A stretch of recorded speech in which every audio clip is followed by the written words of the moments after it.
yeah, I think like starting from a place of gratitude is really important, because when you're grateful for something, it means that you've like received something.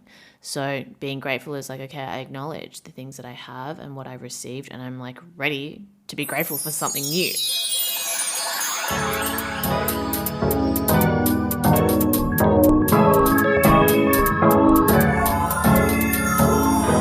Hi, welcome back to Friend Crush. I'm your host, Amber Akilla.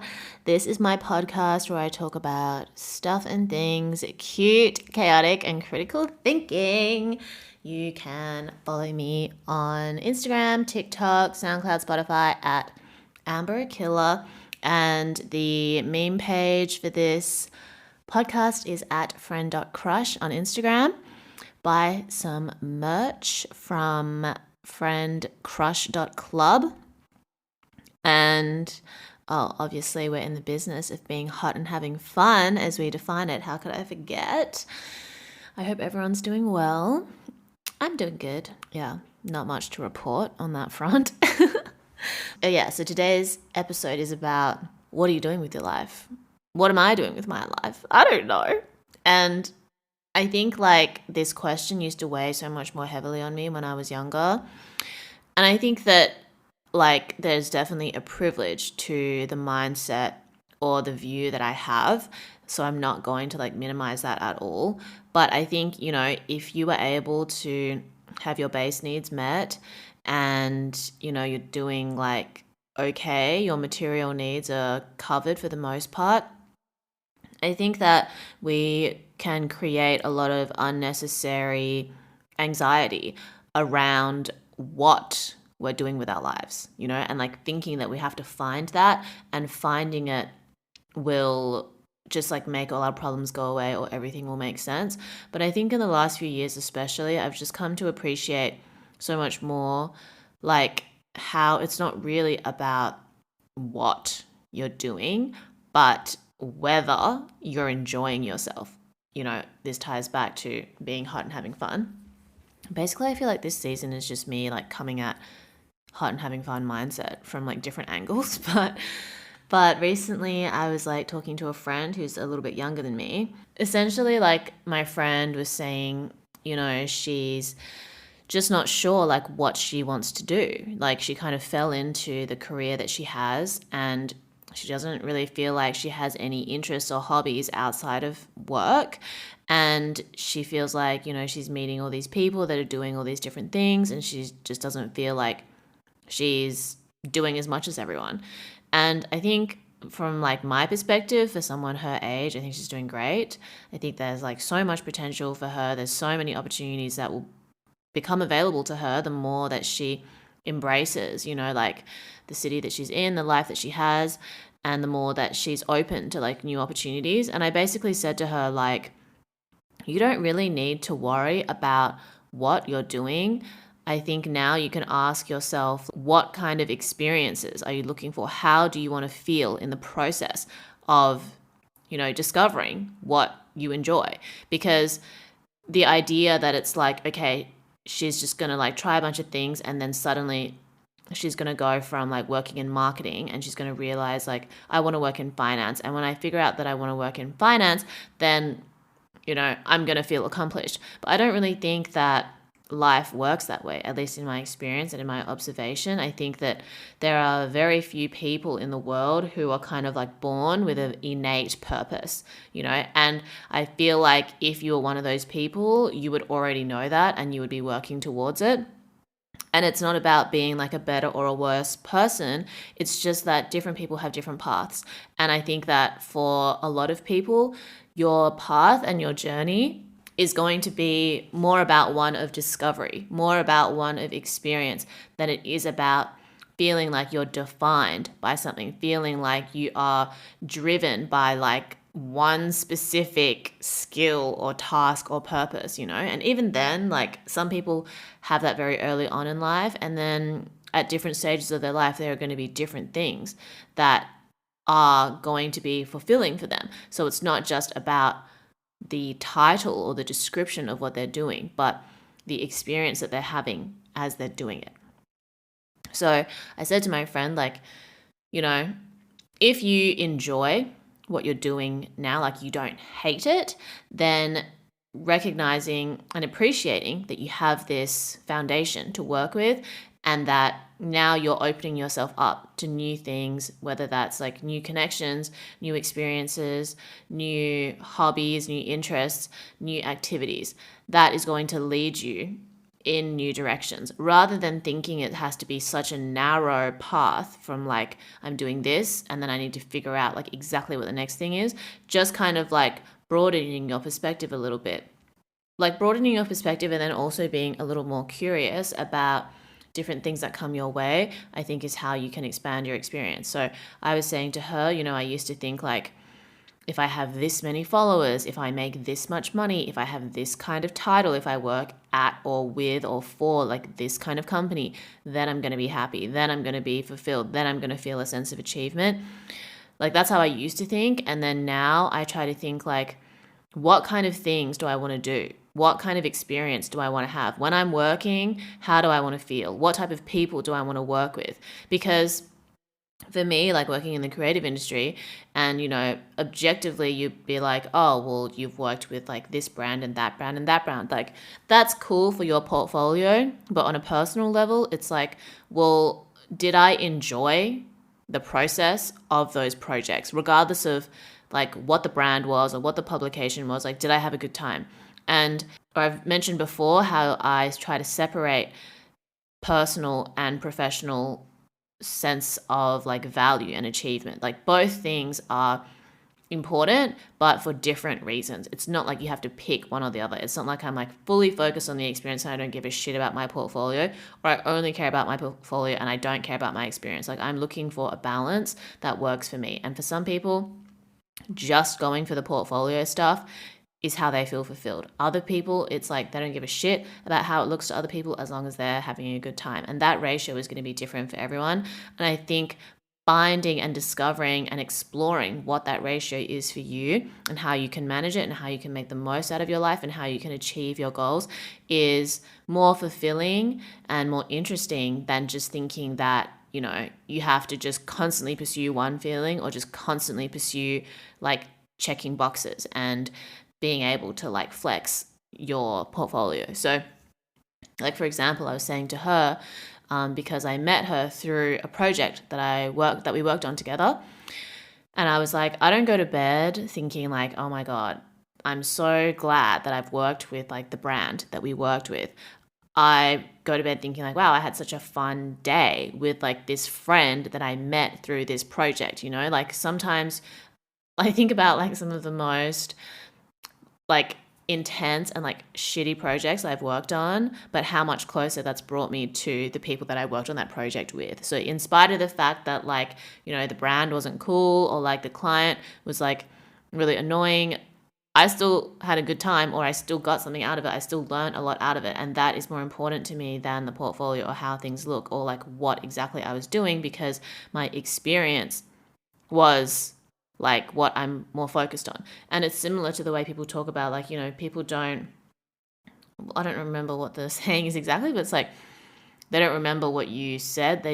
People don't remember what you say. They just remember how you made them feel. And that's so true, because if I think about like traumatic experiences that I've had in the past with people, I don't remember exactly what they said, and it doesn't matter what they said. It matters that my memory of them is tainted by like the way that they treated me and the disrespect or like the pain or the sadness or the anger that I felt when I was with them. And I would hope that like the way that I treat others is in a way that makes them feel good, so they remember or have like a positive association with me based on the effort that I extend towards them. And anytime somebody tells me like that I've upset them in some way, especially when it hasn't been intentional, I would rather someone just be honest about that, or be honest with themselves and distance themselves from me if that's how I make them feel, than to feel obligated to continue to be around me even though they feel shit. Like I don't want to have that impact on people. So it's the same way that I pursue like the way that I try to move through the world. Like I want to be hot and I want to have fun. So the way that I behave is within that framework, or I try to be as intentional as I can with the choices that I make and the things that I do and the people that I hang out with, so that I'm facilitating that experience for me as I define it. And I think about how I feel and how I make other people feel, and what I can learn from different experiences, rather than thinking that it's like, I need to have this specific job, I need to make this specific amount of money, I need to have this many followers, I need to work with these specific brands. It's not that I can't have those goals, but I'm not thinking like, and if I don't do any of those things, then I'm fucked. If I don't do any of those things, then I'm invalid and this was all for nothing. Like I don't think like that. And in a kind of like sometimes like serendipitous or ironic way, it's like there are examples where those opportunities to do those things have come to me when I have just focused on like making sure that I'm making intentional decisions and having a good time, And it's like, it takes effort to be like, okay, I'm feeling anxious about this. I'm getting into a spiral where I'm going to start like associating my value with all these superficial things. What can I do to like recenter myself and try to let go and to just focus on, creating like a healthy mindset, or creating like a fulfilling time, or clearing like emotional kind of like baggage that I might just be carrying or creating in my mind. Like there is a limit or a line or a point at which, once we've done everything that we can, any additional effort that we place is just going to be wasted. It's like you're filling up a glass and you fill it to the top. That's you doing your best with this context and the situation that you're in. Putting more effort, putting more water into that glass just overflows, and that water goes nowhere. It's wasted. So recognizing that line is a constant practice, but I think when you accept it and when you embrace that process, you're able to focus your energy and like relinquish so much unnecessary stress. And I think that, and as a result of relinquishing that stress, you're able to open up your perspective so much more. And then different opportunities and experiences will come your way. When you're stressed, you're narrowing your perspective. It's like putting on blinkers, like mentally, physiologically, because you're like tense. And then you create blind spots to things that you would otherwise be able to see or be more open to if you learnt to manage that tension. And it's not that you want to get rid of that tension and never feel it ever again, but the awareness of it coming in and how it affects you and how you can manage it is the goal. And I'm constantly reminding myself of that. Like when I see my therapist, I feel like I know exactly what she's going to say, and she's going to tell me, that's just how life is. It's not going to be the last time that you feel hurt by someone, or you feel betrayed, or you go through something like this. There's still a part of me that's like, one day I'm just going to figure it out. But yeah, that's kind of why I do this podcast, because I'm just like reminding myself, literally, like it is a process, and trying to embrace it so that you can move to the next thing. Like if you're not open, and if you're not trying to like build a sense of resilience or courage within yourself to embrace like kind of hectic things, then you're going to be stuck in the mud. I always think like it's going to be fucked. It might be fucked now, but like I will get to the other end of this. And when you're still like pre-25 age, I think you just haven't been alive long enough to have been through as many of these like challenges necessarily. And I'm definitely not trying to invalidate anyone's experience if you've like been through a lot and you're already like way ahead. But I feel like as I've passed the age of 25, I was like, okay, you know what? This has happened before. I don't have to take it personally. I can just manage my response, and doing that will get me to the next thing. Like, what is the next thing? What is the next hot and fun experience that I can have? Hot and fun connection that I can make? Hot and fun, experience that I can facilitate? And yeah, it's so important to be patient, even when you feel like this, like pressure. There's a difference between like a sense of urgency to do something and I think like an unnecessary amount of pressure that you might put on yourself. TLDR is like, it's not just about what you're doing, like the title or like the place or like, the relationship or the person. It's how do you feel? What kind of feelings do you want to create more of in your life? And I was saying to my friend, some people just like to complain. Like they'll never admit to you that they enjoy the suffering, but maybe at this stage in their life, what brings them a sense of fulfillment is feeling like a victim or feeling like, they have no control over their life. They're used to being in that state, and you just have to give people space to live authentically as they are, even if it's not in line with who you are and what you want. You get to decide to what degree you allow it. And I think as I lean so much more into like, how do I stay hot and having fun as I define it at different stages of my life? I don't know. I just feel like I'm able to be a lot more present. I feel like I just care a lot less about what people think because, I just think, but I'm going to die anyway. Like nobody dies thinking about how busy they were. Like I'm so glad I was just like so busy, because that's also something I've been thinking about recently, or I think about a lot, is this the way that we are at risk of like building our identity around how busy we are. And like, what does it even mean to be busy? Like, it's such a meaningless thing when people are like, yeah, I've just been so busy. Like, have you been happy while you've been busy? Do you feel fulfilled with the things you've been busy with? Like, because my friend was also saying the job that she feels like she has to be on call all the time. Even when she visits her parents, she's like on the phone and like replying to messages. And her dad asked her like, how much money do you even make? Like, you're not as important as you think you are, or you're not, like, things aren't just going to fall apart because you're not available for like 30 minutes, And I had said to her before this, I was like, yeah, we work in the creative industry. Like, it's not life or death.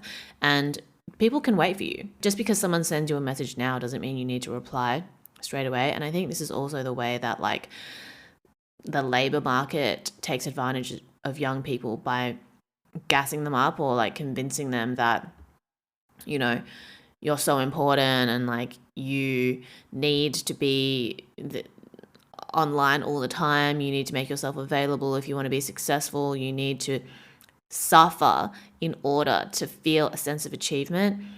But I think, especially in the creative industry and my experience on all different sides, it's like value is perceived and dictated by the market, not dictated by how much effort you think you've put in. I've seen so many people, especially at older age, talk about how the most precious resource that you have in this life is time. So how are you using your time? And then your energy as well. Like, how are you engaging with your time? And these are just things I think about a lot. When I'm like on set, I want it to be like an exciting and fulfilling learning experience, not me like being a brat or me being in a shitty mood and then, making it difficult. I want to be able to contribute positively to the experiences that I'm having so that I can have a good time and that I can also like facilitate other people having a good time as well. I think if you're not thinking about that, then you can just become so lost in your own bullshit, or you just get lost in the source, and it's like so much harder to untangle yourself from that because you keep thinking like, if I just have this other thing, if I just move to this other company, if I just get this much more money, then I'll be happy, And you're just constantly delaying your happiness without even realizing that like thinking that way is further delaying it, like you're actually pushing it away and you're just going to keep going around in circles until you break through that barrier and realize that you can find ways to enjoy the moment now. And sometimes that feels like literally impossible and you might chip away at it for a really long time until you get there. But the intention and the consistency to chip away at it is what's most important. Like when I think about being in Perth And the day that I just decided, okay, I'm just going to have to make the most of this. I don't know when I'm going to go back to Shanghai. And what's the point of me being a little bitch about this? I miss Shanghai. I want to go back. I'm not going to not talk about that, but I'm also not going to be defined by it. I'm going to find other things to do. I'm going to find a way to keep myself entertained, keep making money, keep, being open to the things that I wouldn't have an opportunity to do if I was in Shanghai, And then now I look back and I realize how important that time in Perth was for me in a way that was really difficult for me to see then. But as I started to chip away at that feeling of helplessness, or not just like chip away at it, but like chip away at the feeling of helplessness and then build like a sense of hope, build a sense of identity that, wasn't defined so much by my circumstances, even if other people couldn't see it, at least just for me internally. And then I was able to enjoy my time. And then I felt like grateful that, for this period, this is where I am. And I know underneath everything that I will make it back to Shanghai. I don't know how, but I just know that I will. And I'm going to stay open to, any signals or signs that point towards me being able to do that sooner rather than later. But at the same time, I need to find a way to be present and to make the most of this, because that will ultimately benefit whatever I do next. Being in a shitty mood and just allowing that to overtake your life, you're going to carry that with you everywhere. Everywhere you go, there you are. If you're having a shit time in this office and you think that you'll be happy when you move to a new one, maybe you'll be happy for a little bit, but it's like the way that you get a dopamine high from buying something that you've wanted. It's like great when you first get it, but then over time it just becomes something else that you own, and then your attitude towards it neutralizes again and goes back to like its base level.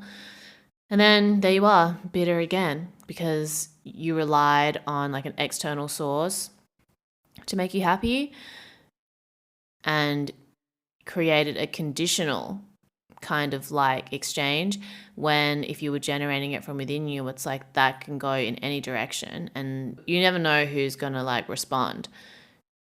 You never know who you're going to come in contact with when you embrace that kind of energy. Sounds kind of woo-woo, but it's real. And the anxiety coming up and the pressure that you put on yourself coming up is normal. Okay, the pressure you might experience from other people, that's normal. It's not that that goes away, but it no longer occupies so much space in your mind. It no longer requires so much of your energy. And it takes time. But I believe in you. So don't give up. I think it's sometimes even hard for me to be like, oh, maybe I should just be like focusing so much more on the portfolio stuff. And I think that there are times when I do actually have to do that. But I also think, just being open. Try to stay even a little bit open to the things that you can't control, to the things that, you can't predict. And you just never know what will come your way. So that's it for today. Thank you so much for tuning in. Keep sending thoughts, questions, feelings, feedback. And yeah, obviously, find a way to make sure that your material needs are being met. And then with that, what can you do next to expand a little bit more? You want to make more money? Okay. It's not that you're going to be happy when you make more money. It's not that you won't be happy when you make more money, but it's like, okay, I'm grateful and appreciative of what I have now, and I'm open to new opportunities that are going to make me more money, and I'm going to do whatever it takes in order to facilitate that. That's different to like, I'm not happy with my current situation and I need more money now. And how am I going to get it? And then like being reckless or whatever, like you don't need to do all that. But yeah, I think like starting from a place of gratitude is really important, because when you're grateful for something, it means that you've like received something. So being grateful is like, okay, I acknowledge the things that I have and what I've received, and I'm like ready to be grateful for something new. Thanks for tuning in. Keep sending your thoughts, feelings, questions, feedback. Follow me on Instagram at AmberAkilla. Follow the meme page at friend.crush. Cop some Friend Crush merch. Friendcrush.club. Tell your friends and family that you love them. Stay hot and having fun. Drink lots of water. I love you. And I'll speak to you soon. Bye.